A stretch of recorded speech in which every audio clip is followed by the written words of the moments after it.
Hi, I'm Arthur with Northwest Registered Agent. Today we have Taylor. Taylor, thanks for being here. Thanks for having me.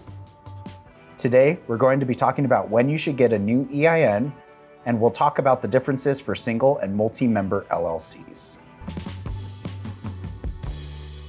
So Taylor, a client was wondering if they should get a new employer identification number for their LLC. What should I tell them? That's a really good question. So it actually depends on if they are a single member or a multi-member LLC, since single member LLCs are taxed as sole proprietorships and multi-member LLCs are taxed as partnerships. Okay, that makes sense. So what if they're a single member LLC? So single member LLCs are taxed as disregarded entities. So this means that the LLC doesn't pay its own taxes. Instead, the owner pays personal taxes based on the LLC's income. So when they go to file their taxes, typically they use Form 1040 to report profits and losses.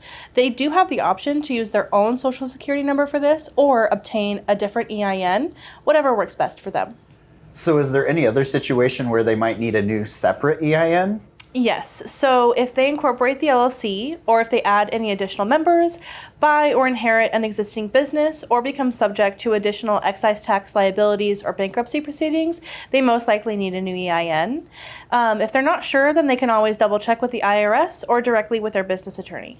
Okay, so what if the LLC changes names, locations, adds locations, or operates under separate business entities? They typically won't need a new EIN in these cases, but it's always a good idea to double check with the IRS. So what if they're a multi-member LLC? So a multi-member LLC is designated as a pass-through entity, so the LLC's income passes through to each member who then pay taxes individually based on their share of the profits. So they would not be able to use a social security number in this case and would want to obtain an EIN with one individual assigned as the responsible party. Okay, are there any other situations where they might need a new EIN? Yes, like a single member LLC, if they incorporate, they would want a new one.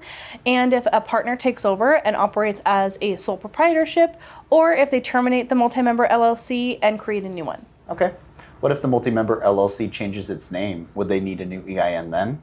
Nope, they also would not need a new one if they change their tax election, location, or if the LLC declares bankruptcy. Okay, great, thanks. So today we learned that if you're a single member LLC, you'll be taxed as a sole proprietor, and if you're a multi-member LLC, you'll be taxed as a partnership. We also learned that if you're a single member LLC, you can use your social security number or get an EIN. If you incorporate your LLC, take on members, or hire employees, you'll need to get a new EIN. We learned that if you have a multi-member LLC, you'll need to have an EIN. You'll need to get a new EIN if you incorporate, become a single member LLC, or if you terminate your multi-member LLC and start a new one. Finally, we learned that if your business changes its name or address, you can keep the same EIN. Taylor, thanks for being here. Yeah, thanks for having me. If you have a question, leave it in the comments. Spend more time helping your customers and less time hacking through red tape. If you found this video helpful, give it a like. You can find links to what we've discussed in the description below. We also picked out 2 other videos you might find useful. You need tools to build something big. Subscribe now.